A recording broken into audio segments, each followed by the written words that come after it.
Welcome to our YouTube channel OD Edujan को।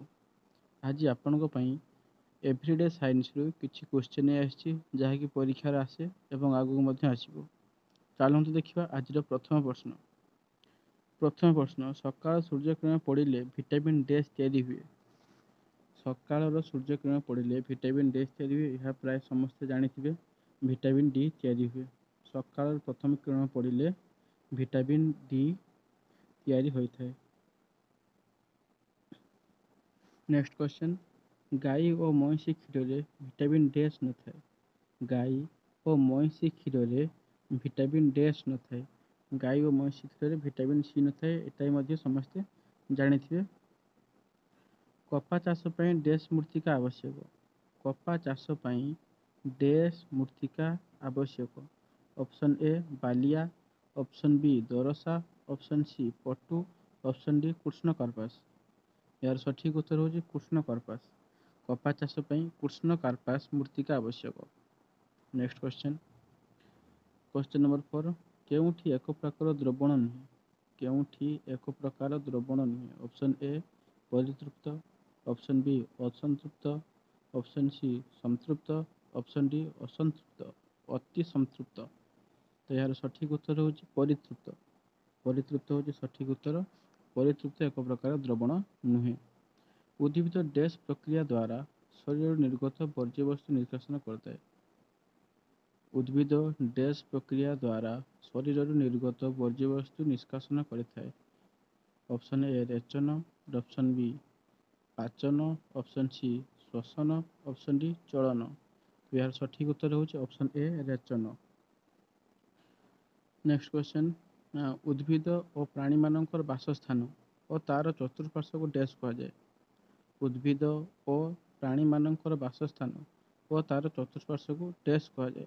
Option A उपयोजन, option B परिस्थान, option C आलोकश्लेषण, option D विस्थापन। तो यार सठिक उत्तर होची परिस्थान। उद्भिद और प्राणी मानकर वासस्थान और तार चतुर्पार्श्व को परिस्थान कहा जाए। नेक्स्ट क्वेश्चन जीवा 7 नंबर, उद्भिद निज पई खाद्य प्रस्तुत करने सह अन्य सबु जीव पई खाद्य प्रस्तुत कर डैश कहा जाए। ये प्रश्नटी होची उद्भिद निज पई खाद्य प्रस्तुत करथिबा सह अन्य सब जीव पई खाद्य प्रस्तुत करथिबारु ताको डैश कहा जाए। अपघटक, रक्षक, उत्पादक कौनसीटी नुहे। तो यार सठिक उत्तर होची ऑप्शन सी उत्पादक। उद्भिद निज पई खाद्य प्रस्तुत करिया सह अन्य सब जीव पई खाद्य प्रस्तुत करथिबारु ताको उत्पादक कहा जाए। नेक्स्ट क्वेश्चन जीवा, उद्भिद शरीर अत्याधिक जल को जलीय बाष्प आकार में बाहर को छाड़ी थाए। यह डैश कहा जाए। उद्भिद शरीर अत्याधिक जल को जलीय बाष्प आकार में बाहर को छाड़ी थाए। यह डैश कहा जाए। ऑप्शन ए उत्सेदन, ऑप्शन बी किण्वन, ऑप्शन सी श्वसन, ऑप्शन डी कौनसीटी नुहे। तो यार सठिक उत्तर होची ऑप्शन ए उत्सेदन। वृक्ष तार जेतिकी जल आवश्यक हुए सेतिकी से व्यवहार करी तार जेतिकी कौन बड़का जल को सी वायुमंडल को छाड़ी दिए और ताको उत्सेदन प्रक्रिया कहा जाए। आंतर्जातिक एकक पद्धति रे दैर्घ्यर एकक डैश अटे। आंतर्जातिक माने इंटरनेशनल लेवल रे दैर्घ्यर एकक कौन कहा जाए। Option A metre, option B foot, option C गज, ऑप्शन डी कौन सी नुहे। तो सठिक उत्तर होची मीटर। आंतर्जातिक एकक पद्धति रे दैर्घ्यर एकक को मीटर अटे। नेक्स्ट क्वेश्चन, क्वेश्चन नंबर 10, एकाधिक सेल रे संयुक्त रूप को डैश कहा जाए। एकाधिक सेल रो संयुक्त रूप को डैश कहा जाए। Option A plug, option B battery, option C fuse, option D charger. यार सठिक उत्तर होची बैटरी। एकाधिक सेल को मिसिले कौन हुए ना बैटरी होता है। 11 नंबर क्वेश्चन, जल आपे आपे बाष्प होगा को डैश कहा जाए। जल आपे आपे बाष्प होगा को डैश कहा जाए। ऑप्शन ए बाष्पीमोचन, ऑप्शन बी बाष्पीभवन, ऑप्शन सी बाष्पीकरण, ऑप्शन डी उत्सेदन। यार सठिक उत्तर होची बाष्पीभवन। बाष्पीभवन यार सठिक उत्तर। नेक्स्ट क्वेश्चन जीवा, वृक्ष माटी जल शोषण करी ବଳକା ଜଳକୁ ବାୟୁମଣ୍ଡଳକୁ ଛାଡ଼େ, ଏହାକୁ ଡ୍ୟାସ୍ କୁହାଯାଏ। ବୃକ୍ଷ ମାଟିରୁ ଜଳ ଶୋଷଣ କରି ବଳକା ଜଳକୁ ବାୟୁମଣ୍ଡଳକୁ ଛାଡ଼େ, ଏହାକୁ ଡ୍ୟାସ୍ କୁହାଯାଏ। ବାଷ୍ପୀଭବନ, ଉଚ୍ଛେଦନ, ପରିସ୍ରବଣ, ଘନୀକରଣ।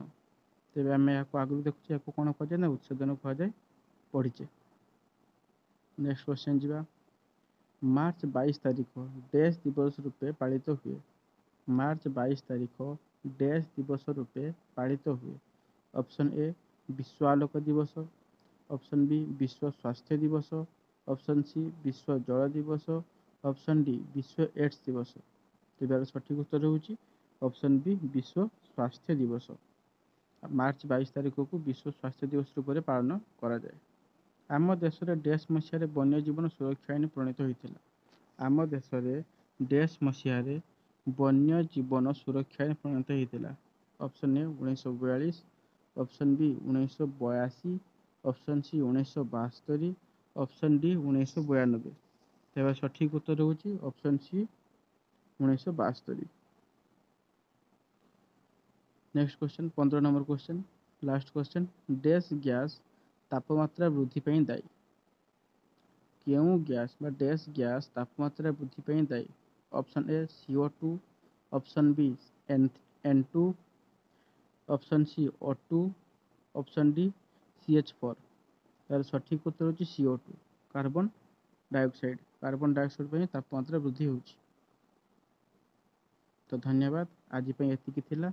ଯଦି ଆପଣଙ୍କୁ ଆମ ଭିଡ଼ିଓଟି ଭଲ ଲାଗିଛି ତାହେଲେ ଆମ ଚ୍ୟାନେଲକୁ ସବସ୍କ୍ରାଇବ୍ କରନ୍ତୁ, ଲାଇକ୍ କରନ୍ତୁ ଏବଂ କମେଣ୍ଟରେ ଜଣାନ୍ତୁ ଆମ ଭିଡ଼ିଓ ଆପଣଙ୍କୁ କେମିତି ଲାଗିଲା। ଧନ୍ୟବାଦ।